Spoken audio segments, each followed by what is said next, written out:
Good afternoon. My name is Yingqi. I'm working as a software engineer at Intel Corporation. I have been with Intel for 7 years and always work on the server performance side. Today I'm going to present some work we have been doing together with NGINX on improving web server performance on Intel Xeon servers.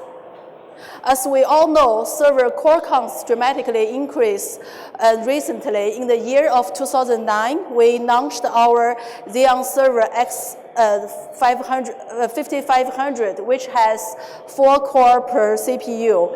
On a standard 2-socket system, we have 8 cores. In last September, we released our most recent Xeon E5 2600 version 3 server, which has 18 cores per socket. With HT enabled, we have 72 threads on a dual socket system. With that said, it's already been 4.5x core count increase within the time span of 5 years. In addition to that, the single CPU computation power also increased with the integrated hardware features from generation to generation. The challenge right now is really writing the software to take full advantage of the hardware resource. We have done some recent performance study on of NGINX Web Server on Intel Xeon server. The data revealed that with the increase of core count, we found out the increase of core count causes the scalability issues. The system just cannot go to the full capacity from both the utilization and the CPU frequency point of views. Then we worked together with NGINX. We resolved the bottleneck by co-developing a feature called socket sharding, which takes advantage of a new feature being introduced in the Linux and the BSD kernel, SO REUSEPORT. The data tell us we resolved the bottleneck and the performance increase is about 4x on certain given workloads. Okay, so in this talk, we are going to cover 3 steps. The first thing is we will quickly introduce the SO REUSEPORT feature from the kernel point of view. I'm not really a kernel person, so I will try my best to cover at very high level. Then we will talk how to take advantage of this kernel feature and develop the socket sharding feature into NGINX. Then at the end, we will share some testing results with and without the performance patch. Then we can conclude our work, see where we get improved. Okay, so our performance data shows the scalability trouble really comes from the listening part of the web server traffic handling. Basically, we found out a single listener is always very busy listening the coming request. However, all the worker processes are sitting idle, just waiting for the work to come in. This is the root cause for the scalability trouble. The feature called SO REUSEPORT being introduced in Linux kernel 3.9 gives us a good solution to this trouble. Instead of having one listen socket in the server, with this feature, it allows multiple listen sockets listen to the same IP and port pair, which just simply allow us to have multiple listen sockets in the server. This just increase the parallelism of listening part, making the workers doing the real work in a more parallel fashion. Of course, the bigger the web server, the system itself you have, the more benefits you will get from this feature. Okay, so then how can we cook something up to solve the trouble with this kernel feature? Intel initially contributed a patch to NGINX open source forum. The way we did it is we create and config multiple listen sockets in the master process. Then we partition the worker processes into different buckets. For each bucket, we have one listen socket in inherited from the master. This is just you partition a big system, this web server system into multiple smaller web server systems at very high level, then doing the stuff in parallel. The number of the Nissan sockets to be created in the master process is calculated based on the number of active CPUs. Of course, with bigger system, you need to have more Nissan sockets to resolve your scalability trouble and doing stuff in parallel to take advantage of the CPU power. That is really the goal here. And we shared our patch with NGINX, then later we worked together with NGINX. NGINX modified the approach even further to implement the Nissan socket at per worker process level. So for each worker, it has a dedicated Nissan socket instead of multiple worker processes share one Nissan socket. If you refer to the chart at the bottom, if you refer to the chart at the bottom, so the before is just like the applications in the kernel. There is only one Nissan socket there, standing there as the gatekeeper. And now, the after effect is each worker has one dedicated listeners to work for it. Then there is no limitation. There is no more like bottleneck in terms of listening part. That's the feature we call it socket sharding, and it is already available in the NGINX open source version 1.9.1 release. And I just got notified a couple of days ago, it is already available in the NGINX Plus version 7 as well. Okay, so how to configure this feature? The feature is not being enabled by default. However, it is very easy to enable it. You just need to modify single line with your listen statement. Instead of do listen port, you do listen port reuse port. Then it will enable the socket sharding for you and without any other more work. Simple as that. Okay. So, in this point, we are going to share some testing results with and without the socket sharding feature on the Intel Xeon most recent server E5 2600 version 3. The code name is Haswell, as many of you guys know. As a performance people, I'm really excited at this point to share the numbers. So in the data, we have two sets of the testing results. First of all, I'm going to share with you guys about static web serving results. The static web, we refer to a static file. It can be a page, it can be a video, it can be an image. It's just something static. In the testing environment, we have 48 instances of Apache Bench launched on a client system. Then we send requests to the server.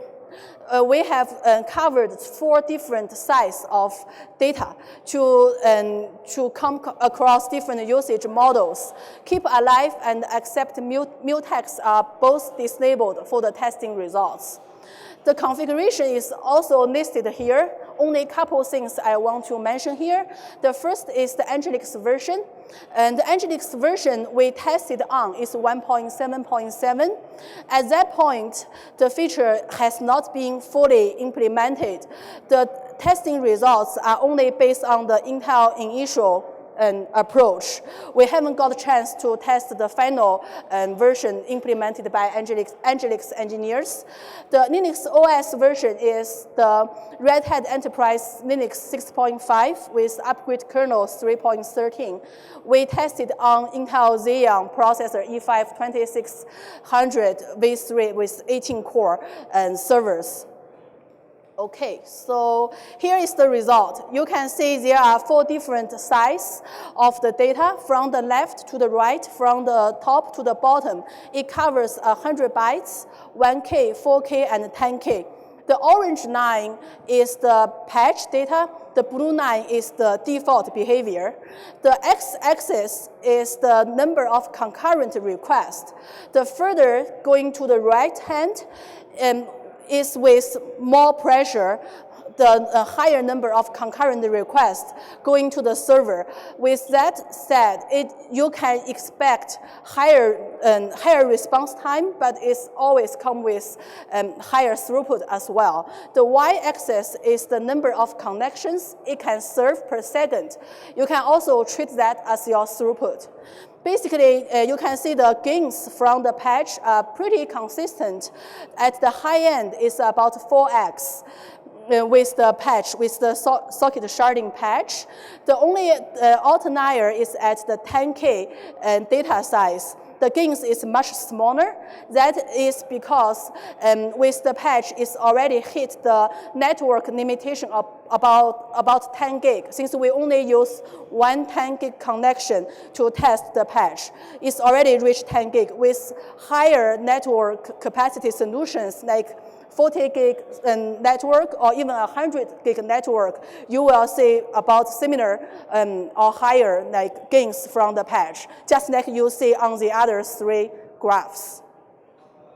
Okay, so that was the first part of the testing results on the static web serving. The second set of the data is about dynamic web serving. The testing setup is more complicated than the static one. We have a three-tier testing environment. We have a bunch of clients at your left to generate the request. Then on the server side, we have a three-tier setup. The NGINX together with the PHP is serving as the web server at the front end. Then the memcached server is sit in the middle to see if the request can hit the memcached server. If it is not, it will go to the backend to the MySQL database to get the response back. So this is like a round trip. We measure the performance in the unit of operations per second, and we also measure the response time to see how long the request sending out till the response coming back. The configuration is pretty much similar to the static web testing.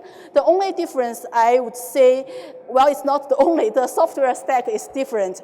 Then the workload is actually different. We use open source, a modified open source workload called ONIO. So the workload is an open source workload simulates the social event based on the Web 2.0 technology. So there are 7 different operations as you can see in the chart. There are homepage, login, text search, events, detail, person detail, add event, and add person. It's pretty much like what you do on a social event or even Facebook kind of things. So basically, we modified the workload to be more realistic internally. We didn't put it back to the open source. We just used it for the internal testing purpose.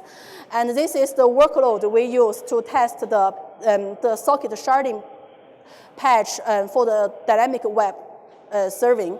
And slide number 15 is about the result. So basically, there are 3 charts. The top one is showing the throughput and the response time.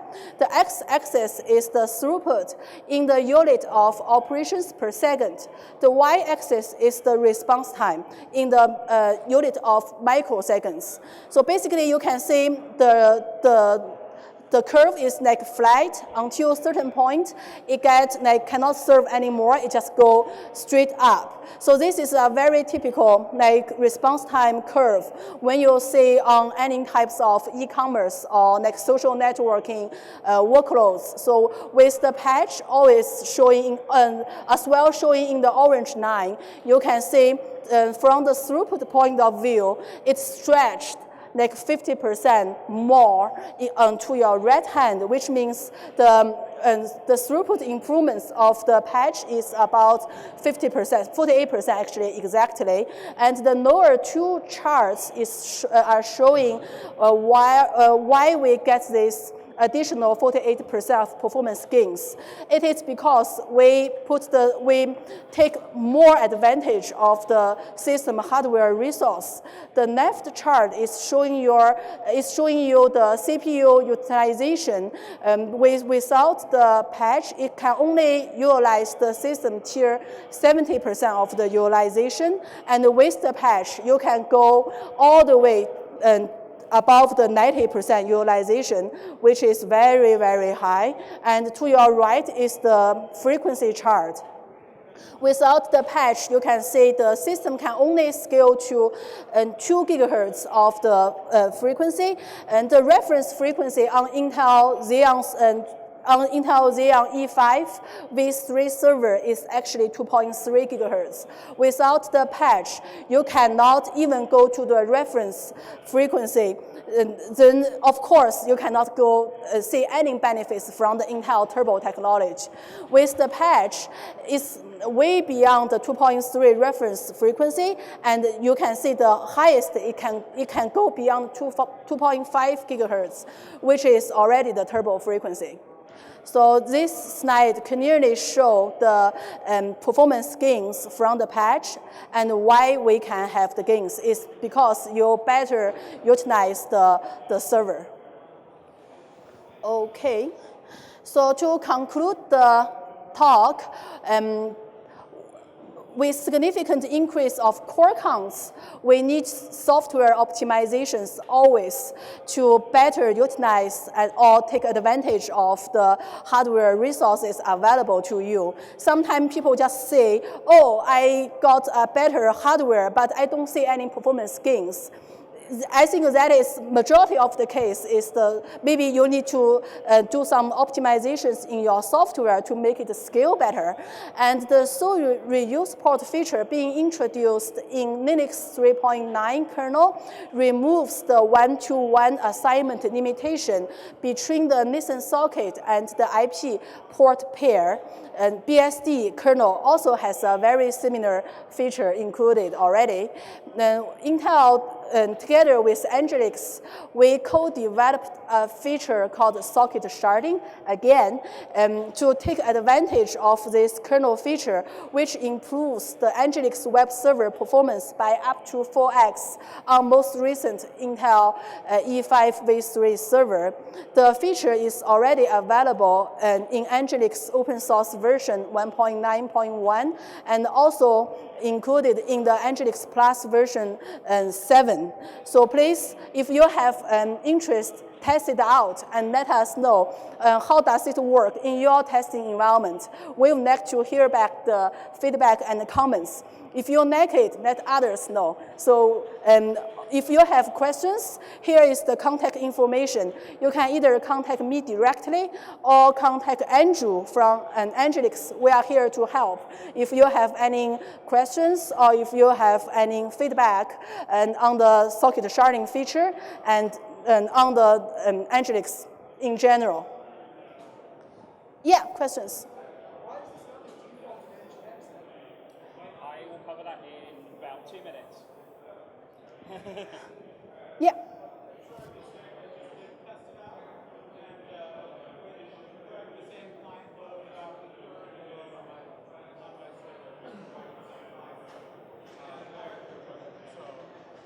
Thank you. So that means you already tested out and it's 3x. Thank you. Thank you for the feedback. Any other questions? Sure.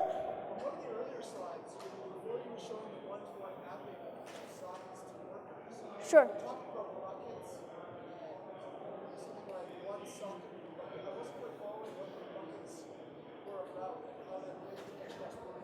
Sure, definitely. So the question was about the Intel initial approach about the patch. So it's being, what is the definition of a bucket? Is that what you mean? Okay, yeah, so let me go to the slides. Okay, so basically bucket is only a concept. And you can think that as a group. Instead of put all the worker processes into one bucket, which is the default, we chop the worker processes into different buckets.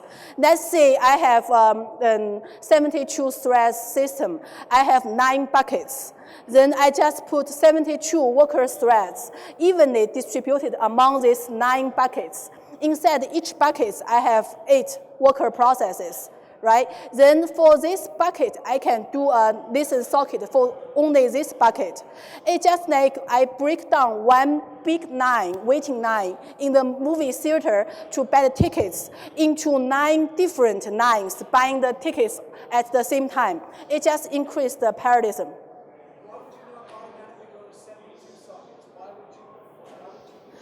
Yes, so good question. I think the 72 sockets is exactly what NGINX is doing today. So they implement the listener at the granularity of per worker. So the reason Intel doing the initial pad, the idea is for the simplicity. So we just want to quickly prototype. This is a working solution. So this is very easy. Since previously the listener socket is implemented in the master process, we keep the same way, right? We just like, instead of doing only one, we are doing multiple to showing the value of this feature. Then later NGINX further like improve the idea. Thank you. Any more questions? Thank you. So I will hand over to Andrew from NGINX. Okay, so yes, I'm Andrew Hutchings. I work for the developer relations team on NGINX. And part of my job is to help guide in patches such as this socket sharding patch into NGINX. So the best use cases for it really are for high connections per second with a short transaction time. We've got multiple cores. And if you're using multiple network queues or RPS in your network card, otherwise you're going to have to see quite a high IRQ bottleneck on your network card when you try and use this. Now, one question you just had there was, why don't we do this by default? And there are several problems with it, unfortunately, in NGINX. For example, the way that Linux implements this feature is by using a hash mapping of these sockets. So if you change the number of workers you've got, suddenly that hash mapping doesn't match up anymore and you lose a load of connections. So it's if you're doing lots of reloads, things like that, then you're going to drop a lot of connections. So it's something to be wary of, and it's one of the big reasons why we didn't implement this by default. The original developer of SO REUSEPORT in the Linux kernel said at some point they are going to look at implementing a hash table so that will automatically remap as soon as all the socket numbers change, but that hasn't been implemented yet. Another problem is the workload is push versus pull. So by default, a worker, when it's sitting idle, will try and grab the next incoming connection. Whereas using SO REUSEPORT, the connections are pushed onto the worker whether it's ready or not. So if you've got a worker that's really, really busy, it's getting connections pushed onto it. Those connections could get quite laggy and you see quite an unbalance. So it has to be for very fast responding workloads, otherwise you're going to see a few problems there. Another issue is security. So the way it's implemented is any process with the same user ID can open the same IP port combination. So if you have another process using the same user as NGINX, it could open the same port and start stealing traffic, as it were. So there shouldn't be an issue if you've configured everything correctly, but it's something to be wary of. And SO REUSEPORT in other BSDs. So Dragonfly BSD have implemented this in a very similar way to Linux, and I believe FreeBSD has now as well, but other BSDs implement SO REUSEPORT in a different way. They do it so that when a new process starts using the same IP port combination, it bleeds off traffic from the previous process. It just takes all the traffic away, and then you can shut down the old process once there's no traffic on it anymore. So obviously that's not really a high-performance scenario. It's just a way of bleeding off traffic. I believe other BSDs will eventually implement it in a similar way to Dragonfly and FreeBSD, but at the moment that hasn't happened. So we've got a few quotes from Twitter about people who have tried this. So someone who tried it on 1.9.2, seeing roughly 15% higher throughput, not bad for 9 characters configuration. Someone's saying an 18% decrease in latency on average, and we are seeing quite a few decrease in latency when using this feature. Depends on the amount of traffic, I guess. We'll test better soon. This is one from a guy from working at Wikimedia. They tried to benchmark this, and then 19 days later, they've applied it to a load of Wikimedia servers. So I haven't got the results from them yet, but it looks like it did something good for them. And someone's saying socket sharding is really cool. Okay? And this is my favorite quote here. Sweet socket performance, Batman. Socket sharding in NGINX. I have no idea whether they actually used it or not, but I thought it was a good quote to add. Okay, so yeah, you can look me up on Linux Jedi, linuxjedi.co.uk, linuxjedi@nginx.com. If you have any questions, feel free to shoot them.